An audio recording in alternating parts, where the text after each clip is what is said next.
Melalui pusaran ini, kita seharusnya dapat menemukan leluhur dari klan pemurnian tubuh kuno. Pada saat ini, banyak biksu datang, melihat pusaran besar di udara, mata mereka suram dan tidak pasti.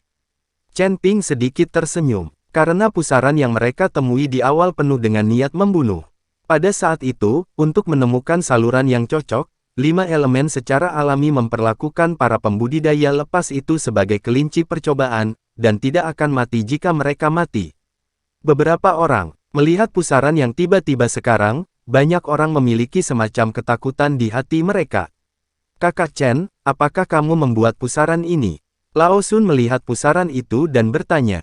Chen Ping mengangguk dan berkata, tempat kita berada adalah ruang waktu buatan manusia, jadi bagaimanapun kita pergi, kita tidak dapat menemukan leluhur klan pemurnian tubuh kuno. Nenek moyang dari klan pemurnian tubuh kuno harus dibangun di ruang dan waktu lain.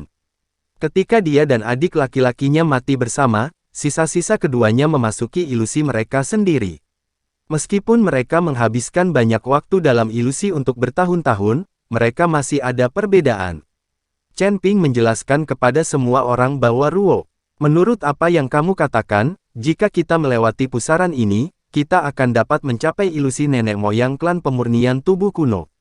Di dalam, Ning Kai Chen bertanya, tidak buruk. Chen Ping mengangguk dan berkata, meskipun demikian, siapa yang akan melewati pusaran ini terlebih dahulu?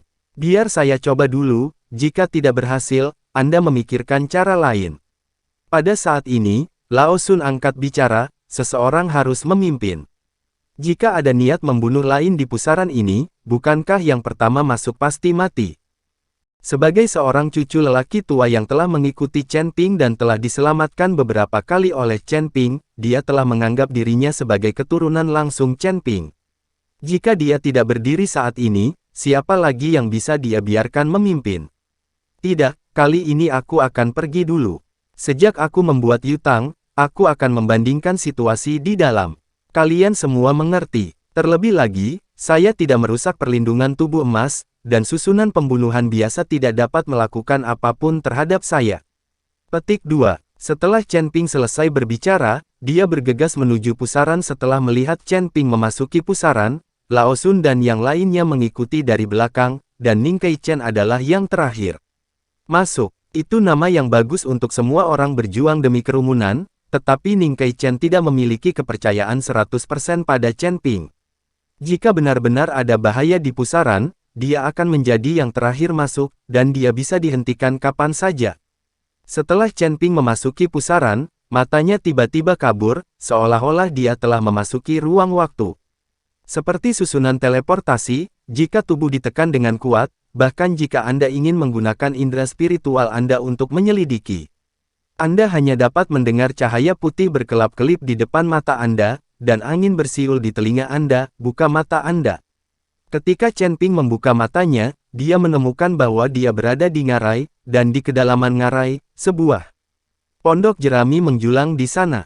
Di sekeliling ngarai, terdapat pepohonan hijau subur, pemandangannya sangat indah, dan langit sangat biru, memberi orang perasaan segar dan menyegarkan. Dibandingkan dengan ruang altar abu-abu, tempat ini hanyalah negeri dongeng di bumi, tidak menyedihkan sama sekali. Lingkungannya sangat bagus, tetapi tidak ada kehidupan manusia, tidak bernyawa. Chen Ping memancarkan kesadaran ilahi, ingin merasakan nafas leluhur dari klan pemurnian tubuh kuno, tetapi dia tidak dapat merasakannya sama sekali. Sial, dunia di sini benar-benar indah. Melihat tanaman hijau subur di depannya, Gao Qisheng tidak bisa menahan diri untuk tidak berteriak. Dunia ini jauh lebih indah daripada dunia iblis tua yang baru saja mereka datangi.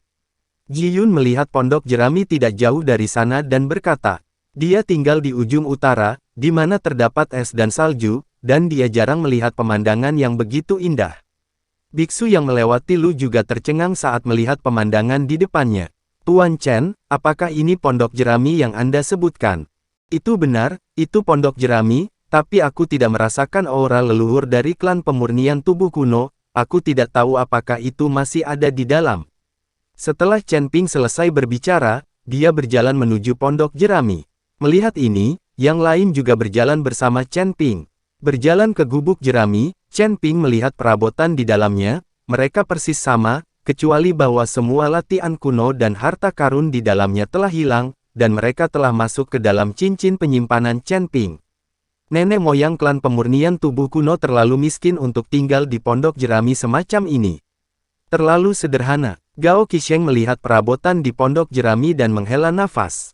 Hanya ada sisa jiwa yang tersisa, bertahun-tahun telah berlalu, mungkin suatu hari jiwa yang tersisa akan menghilang. Alangkah baiknya memiliki gubuk jerami untuk menutupi diri Anda. Ketika jiwa yang tersisa menghilang, diperkirakan dunia ini akan runtuh dan lenyap. Ning Keichen melihat ke pondok jerami dan berkata dengan enteng. Lalu mengapa iblis tua itu adalah istana dan altar, jadi dia membuatnya begitu berat? Gao Qisheng bingung. Mereka semua adalah sisa-sisa jiwa, mungkin mereka akan menghilang, tetapi iblis tua membangun dunianya sendiri. Ini sangat rumit. Benda tua itu telah bersiap untuk membentuk kembali tubuhnya, jika tidak, mengapa dia membuat dunianya begitu rumit? Dan segala macam godaan untuk memikat kita selangkah demi selangkah ke altar. Kekuatan terakhir dari para biksu yang mati itu akan menjadi sumber dari benda tua itu, membantunya untuk membentuk kembali. Untuk daging. Petik 2. Chen Ping menjelaskan, iblis tua ini benar-benar buruk di rumah. Gao Qisheng mengertakkan gigi dan berkata, "Ah!"